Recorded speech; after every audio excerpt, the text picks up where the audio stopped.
Chapter 3. Though the Hurst was, as befitted its chatelaine, the most Elizabethanly complete abode in Riseholme, the rest of the village, in its due degree, fell very little short of perfection. It had but its one street some half-mile in length, but that street was a gem of mediaeval domestic architecture.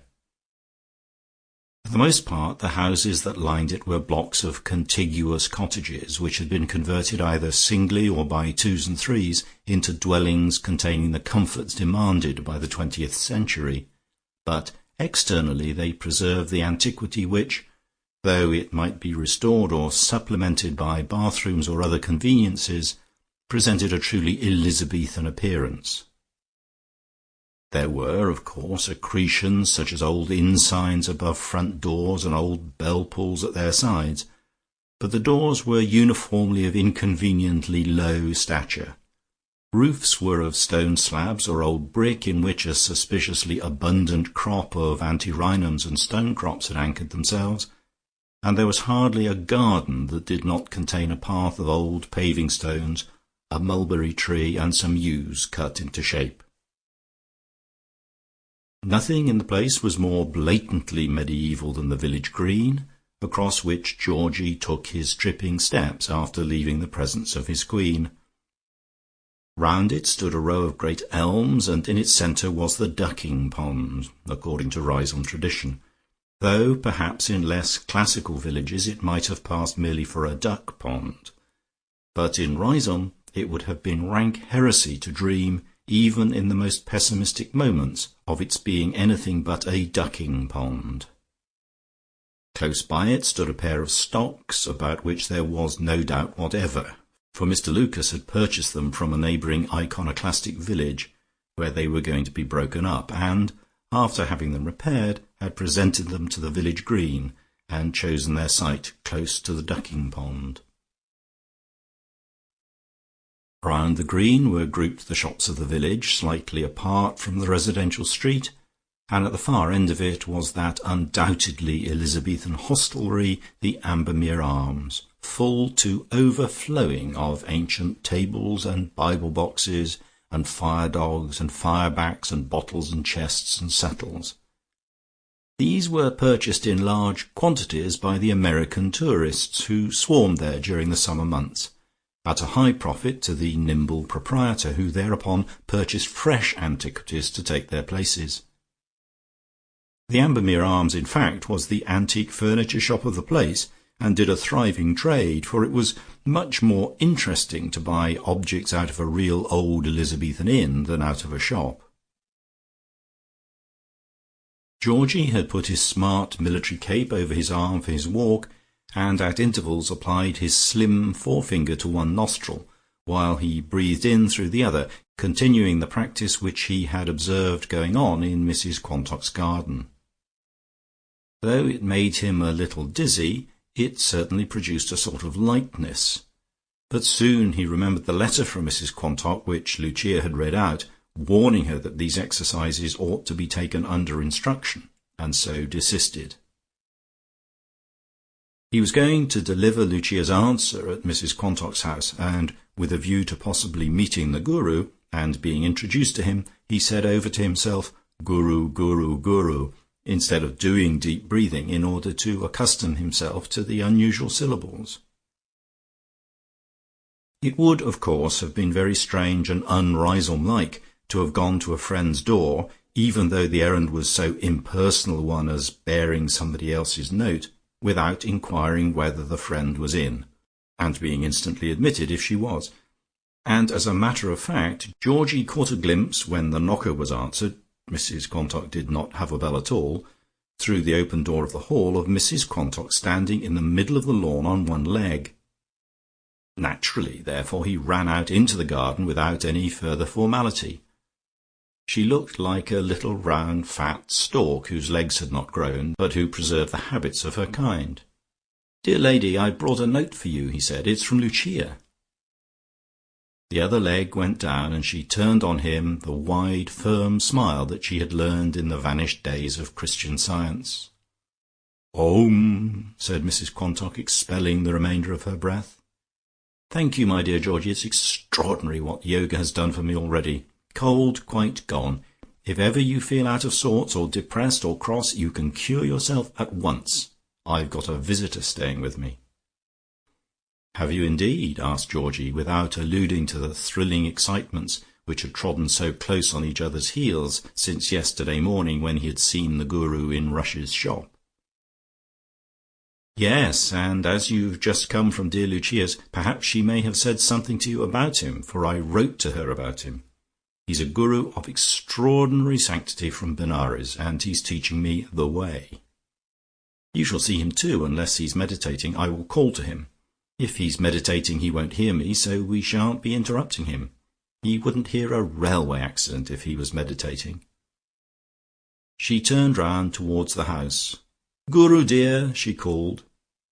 There was a moment's pause, and the Indian's face appeared at a window. "Beloved lady," he said. "Guru dear, I want to introduce a friend of mine to you," she said. "This is Mr Pilson, and when you know him a little better, you will call him Georgie." "Beloved lady, I know him very well indeed. I see into his clear white soul. Peace be unto you, my friend." "Isn't he marvellous? Fancy," said Mrs Quantock in an aside. Georgie raised his hat very politely. "How do you do?" he said. After his quiet practice he would have said, "How do you do, Guru?" but it rhymed in a ridiculous manner, and his red lips could not frame the word. "I am always well," said the Guru. "I am always young and well, because I follow the way." "60 at least, he tells me," said Mrs Quantock in a hissing aside, probably audible across the channel, "and he thinks more, but the years make no difference to him. He is like a boy. Call him Guru." "Guru," began Georgie. "Yes, my friend." "I am very glad you are well," said Georgie wildly. He was greatly impressed, but much embarrassed. Also it was so hard to talk at a second-story window with any sense of ease, especially when you had to address a total stranger of extraordinary sanctity from Benares. Luckily Mrs Quantock came to the assistance of his embarrassment. "Guru dear, are you coming down to see us?" she asked. "Beloved lady, no," said the level voice. "It is laid on me to wait here. It is the time of calm and prayer, when it is good to be alone. I would come down when the guides bid me, but teach our dear friend what I have taught you. Surely before long I will grasp his earthly hand, but not now. Peace, peace and light." "Have you got some guides as well?" asked Georgie, when the Guru disappeared from the window. "And are they Indians too?" "Oh, those are his spiritual guides," says Mrs Quantock. "He sees them and talks to them, but they're not in the body." She gave a happy sigh. "I never have felt anything like it," she said. "He has brought such an atmosphere into the house that even Robert feels it, and doesn't mind being turned out of his dressing room. There, he's shut the window. Isn't it all marvellous?" Georgie had not seen anything particularly marvellous yet, except the phenomenon of Mrs Quantock standing on one leg in the middle of the lawn, but presumably her emotion communicated itself to him by the subtle inflection of the spirit. "And what does he do?" he asked. "My dear, it is not what he does, but what he is," she said. "Why, even my little bald account of him to Lucia has made her ask him to a garden party. Of course I can't tell whether he will go or not. He seems so very much, how shall I say it, so very much sent to me. But I shall of course ask him whether he will consent. Trances and meditation all day, and in the intervals such serenity and sweetness. You know, for instance, how tiresome Robert is about his food. Well, last night the mutton, I am bound to say, was a little underdone, and Robert was beginning to throw it about his plate in the way he has. Well, my Guru got up and just said, 'Show me the way to kitchen.' He leaves out little words sometimes because they don't matter, and I took him down and he said, 'Peace.' He told me to leave him there, and in 10 minutes he was up again with a little plate of curry and rice and what had been underdone mutton, and you never ate anything so good. Robert had most of it and I had the rest, and my Guru was so pleased at seeing Robert pleased. He said Robert had a pure white soul, just like you, only I wasn't to tell him, because for him the way ordained that he must find it out for himself. And today, before lunch again, the Guru went down in the kitchen, and my cook told me he only took a pinch of pepper, and a tomato, and a little bit of mutton fat, and a sardine, and a bit of cheese, and he brought up a dish that you never saw equalled. Delicious. I shouldn't a bit wonder if Robert began breathing exercises soon. There is one that makes you lean and young, and exercises your liver." This sounded very entrancing. "Can you teach me that?" asked George eagerly.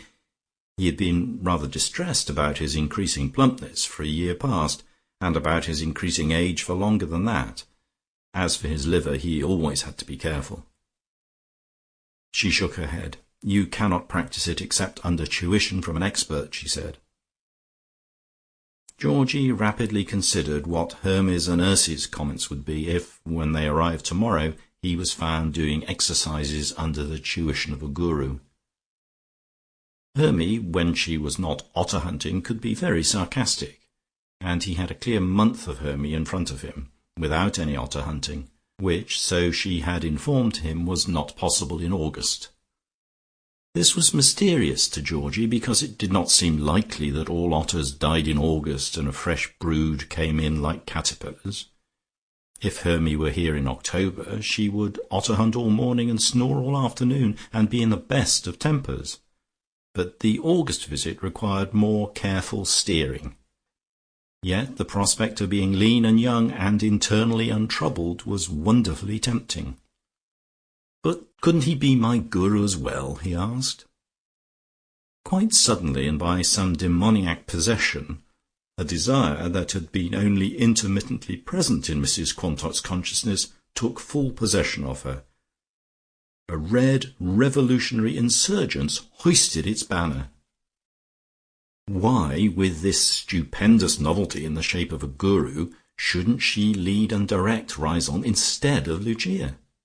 She had long wondered why darling Lucia should be queen of Riseholme, and had, by momentary illumination, seen herself thus equipped as far more capable of exercising supremacy.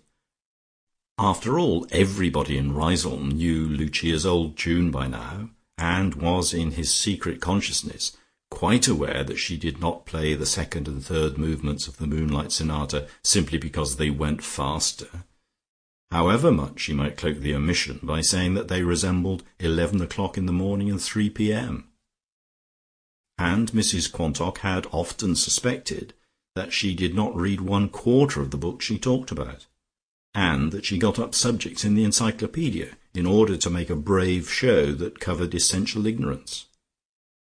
Certainly she spent a good deal of money over entertaining, but Robert had lately made 20 times daily what Lucia spent annually over Romanian oils. As for her acting, had she not completely forgotten her words as Lady Macbeth in the middle of the sleepwalking scene? But here was Lucia, as proved by her note, and her A.D.C. Georgie, wildly interested in the guru. Mrs. Quantock conjectured that Lucia's plan was to launch the guru at her August parties as her own discovery. He would be a novelty, and it would be Lucia who gave Om parties and breathing parties and standing on one leg parties, while she herself, Daisy Quantock, would be bidden to these as a humble guest, and Lucia would get all the credit, and, as likely as not, invite the discoverer, the inventress, just now and then. Mrs. Quantock's guru would become Lucia's guru, and all Riseholme would flock hungrily for light and leading to the Hurst. She had written to Lucia in all sincerity, hoping that she would extend the hospitality of her garden parties to the guru, but now the very warmth of Lucia's reply caused her to suspect this ulterior motive. She had been too precipitate, too rash, too ill-advised, too sudden, as Lucia would say.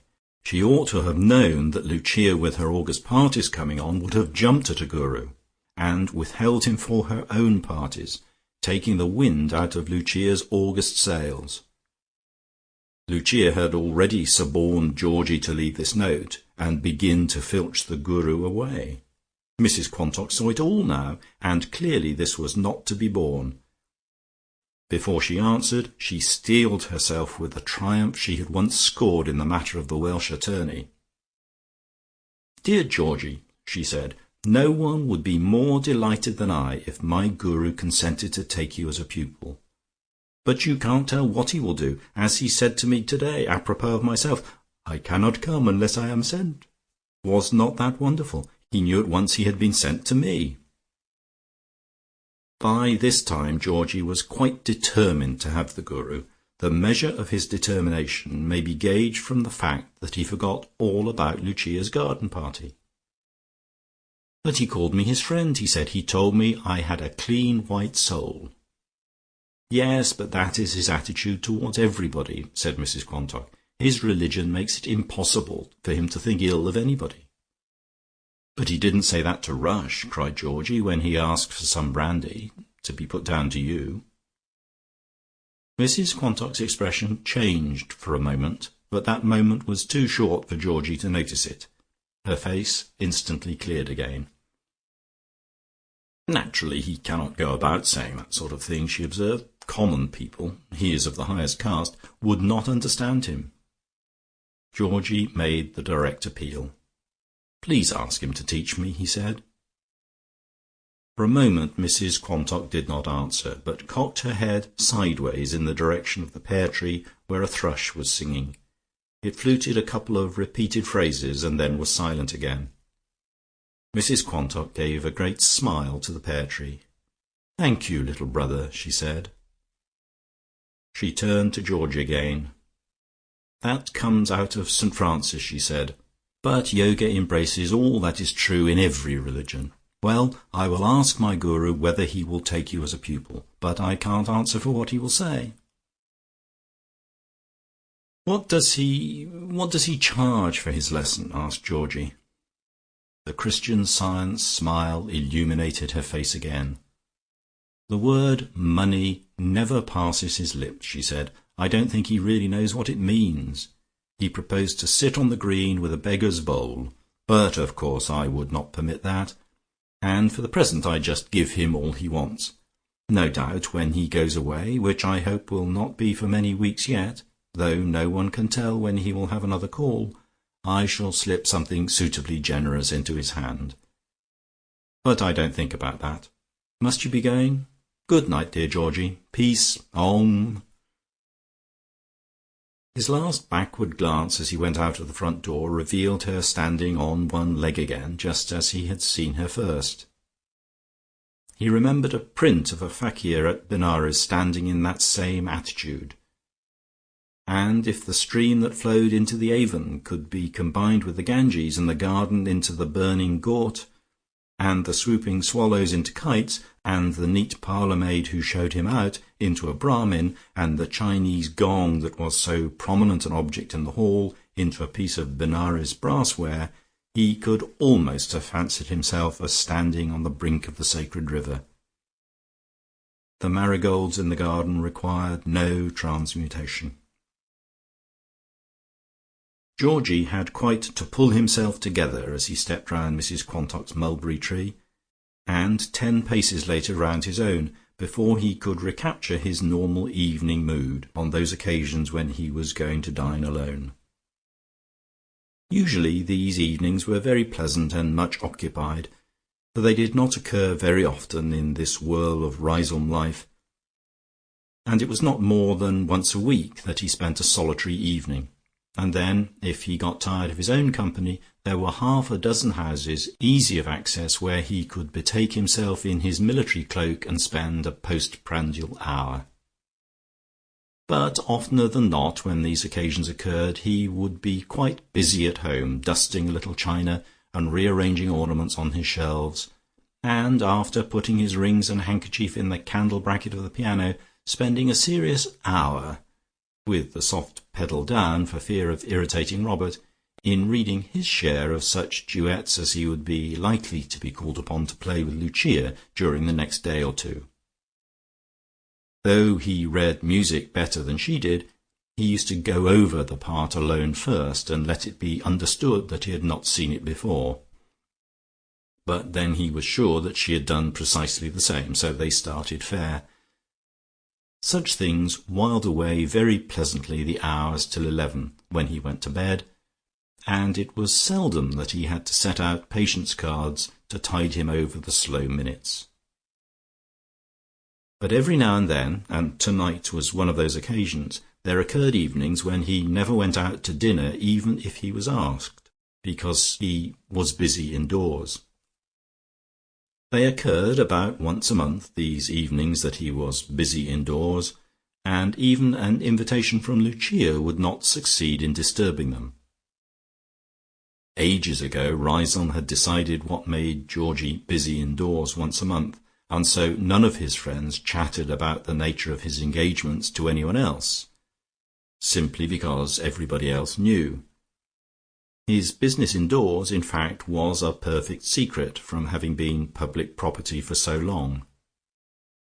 June had been a very busy time, not indoors, but with other engagements, and as Georgie went up to his bedroom, having been told by Foljambe that the hairdresser was waiting for him, and had been waiting this last 10 minutes, he glanced at his hair in the Cromwellian mirror that hung on the stairs, and was quite aware that it was time he submitted himself to Mr. Holroyd's ministrations.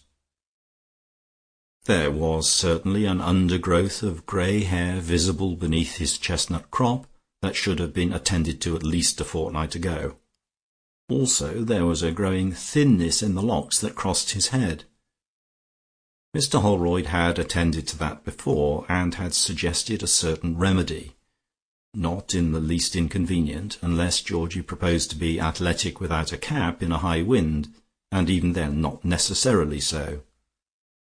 But as he had no intention of being athletic anywhere, with or without a cap, he determined as he went up the stairs that he would follow Mr. Holroyd's advice.